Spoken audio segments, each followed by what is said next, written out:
कहानी की शुरुआत में तीन नॉर्वेजियन दोस्त थॉमस, जोहान और केली को दिखाया जाता है। वे एक कार में हैं। वे बोल्टा यूनिवर्सिटी में पढ़ते हैं और वो शहर में हाल ही में हो रहे भालू के हमले के बारे में डॉक्यूमेंट्री बनाने वाले हैं। एक कॉलेज प्रोजेक्ट के रूप में केली उनके रिसर्च के लिए जिम्मेदार कैमरामैन है। तीनों उस जगह पर जाते एक भालू की डेड बॉडी मिली है और लोकल शिकारियों का इंटरव्यू लेते हैं। दिलचस्प बात यह है कि सभी शिकारी एक ही बात बताते हैं। वे दावा करते हैं कि भालू के निशान अजीब और बनावटी दिखते हैं और वो ऐसा मान लेते हैं कि नॉर्वेजियन वाइल्ड लाइफ बोर्ड के हेड सींग खाओगे कुछ छिपा रहे हैं। सभी शिकारी हंस नाम के अपने एक दोस्त शिकारी के लिए अपनी नफरत के बारे में बताते हैं, जिस पर सभी को शक है ये कि स्टूडेंट्स के डॉक्यूमेंट्री को और ज्यादा इंटरेस्टिंग बनाता है। इसलिए वे हंस पर और ज्यादा रिसर्च करने का तय करते हैं। उन्हें पता चलता है कि हंस एक कैंप ग्राउंड में रहता है और वह उसके पड़ोसी का इंटरव्यू लेते हैं। पड़ोसी के मुताबिक ज्यादातर रात में बाहर ही रहता है और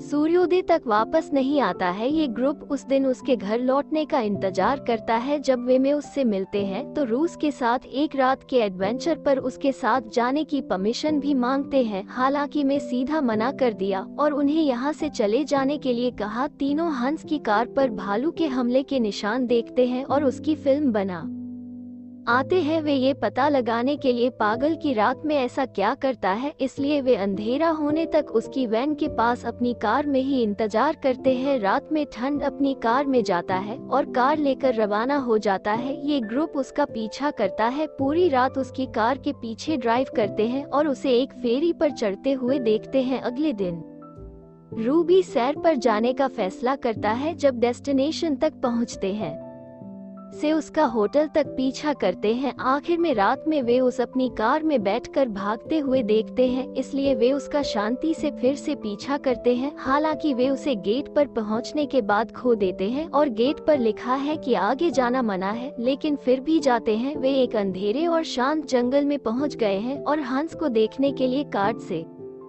बाहर निकलते हैं। यह अजीब तरह का शांत जंगल है, लेकिन वे पीछा करना बंद नहीं करते हैं। अचानक एक जोर की चीख सुन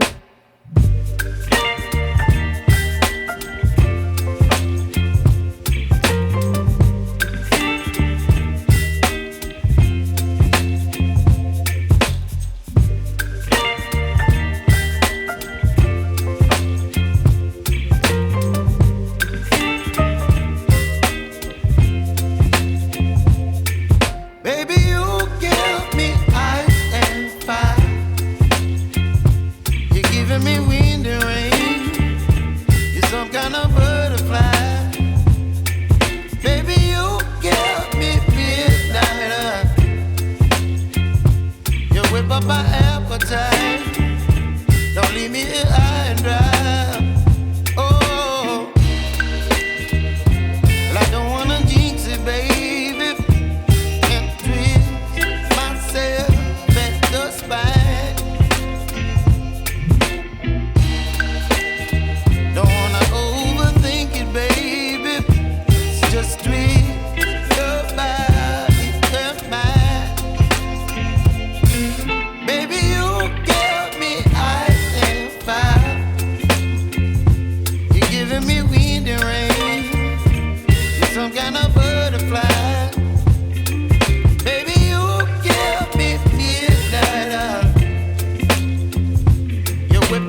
You're some kind of butterfly. Baby, you give me midnight. You whip up my appetite. Don't leave me here high and dry. Baby, you give me ice and fire. You're channeling wind and rain. You're some kind of butterfly. Baby, you give me midnight. You whip up my appetite. Don't leave me here high and dry.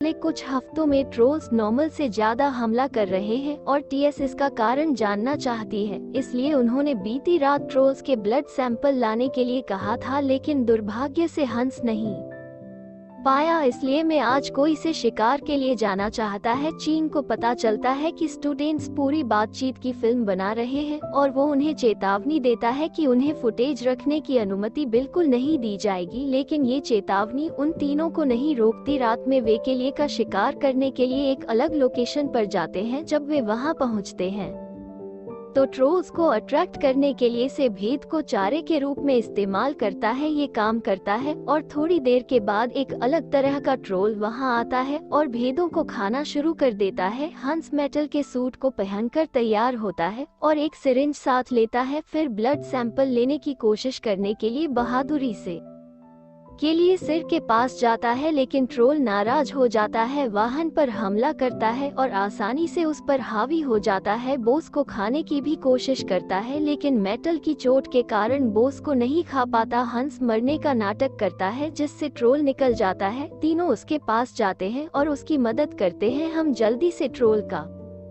पीछा करता है और अपनी life से उसे मार डालता है। अगले दिन वे ब्लड सैंपल लेकर लैब में जांच करवाते हैं और पता चलता है कि कुछ दिनों के बाद उन्हें इसका जवाब मिल जाएगा। ग्रुप के दूसरे मिशन के लिए निकल जाता है। कई गिरे हुए पेड़ों को देखते हैं और समझते हैं कि एक ट्रोल का काम है। पेट्रोल के फोटोस्टैक्स पर चलते हैं और एक खदान तक सोचते हैं, लेकिन इससे पहले कि वे खदान से बाहर निकल पाते, ट्रोल्स का एक परिवार वहां घुस जाता है और उनका रास्ता रोक देता है। ग्रुप बहुत डर जाता है, खासकर कैमरामैन केली जो डर से कांप रहा है। मैं स्वीकार करता है कि वे ईसाई धर्म में विश्वास करता है, जिससे ग्रुप और ज्यादा घबरा जाता है। इस बीच ट्रोल्स के लिए की स्मेल पकड़ लेते हैं और ग्रुप पर हमला कर देते हैं। वे यूवी लाइट का इस्तेमाल किसी तरह खदान से बाहर निकलने के लिए करते हैं, लेकिन केली को ट्रोल्स द्वारा खींच लिया जाता है। थॉमस और जोहान जमीन पर बैठ जाते हैं और वह अपने दोस्त की मौत पर कार्रवाई नहीं कर सकते हैं। रोजगार टूटा हुआ कैमरा लेते हैं और हंस के ट्रेलर पर वापस जाते हैं। कुछ दिनों के बाद वे एक नया मुस्लिम कैमरामैन हायर करते हैं।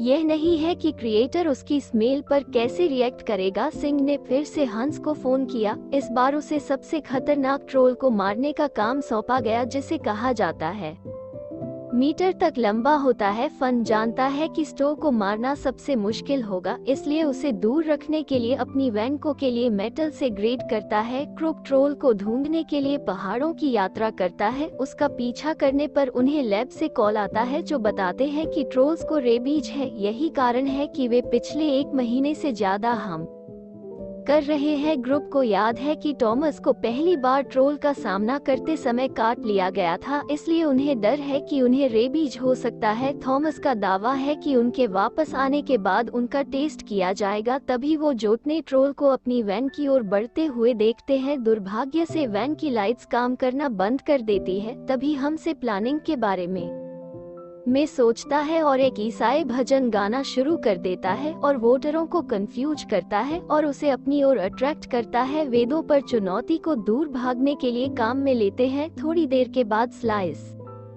करने में कामयाब हो जाता है। पेट्रोल के पेड़ के नीचे से बाहर निकलते हैं और इनमें लाइट्स लेस करने में कामयाब होते हैं। ट्रोल पत्थर में बदल जाता है और जमीन पर गिर जाता है और अब जाकर ग्रुप को राहत मिली। थॉमस डॉक्यूमेंट्री के फुटेज वाली हार्ड ड्राइव अपने पास रखता है। तभी और उसके आदमी आते हैं और उनसे कैमरा और हाइड्रेट छीनने की कोशिश करते हैं। थॉमस पागलपन में उन दोनों से हार्ड ड्राइव छीन लेता है और अपने दोस्तों को पीछे छोड़कर भाग जाता है। थोड़ी देर के बाद वे एक सड़क पर पहुंचता है और देखता है कि एक ट्रक उसकी ओर आ रहा है।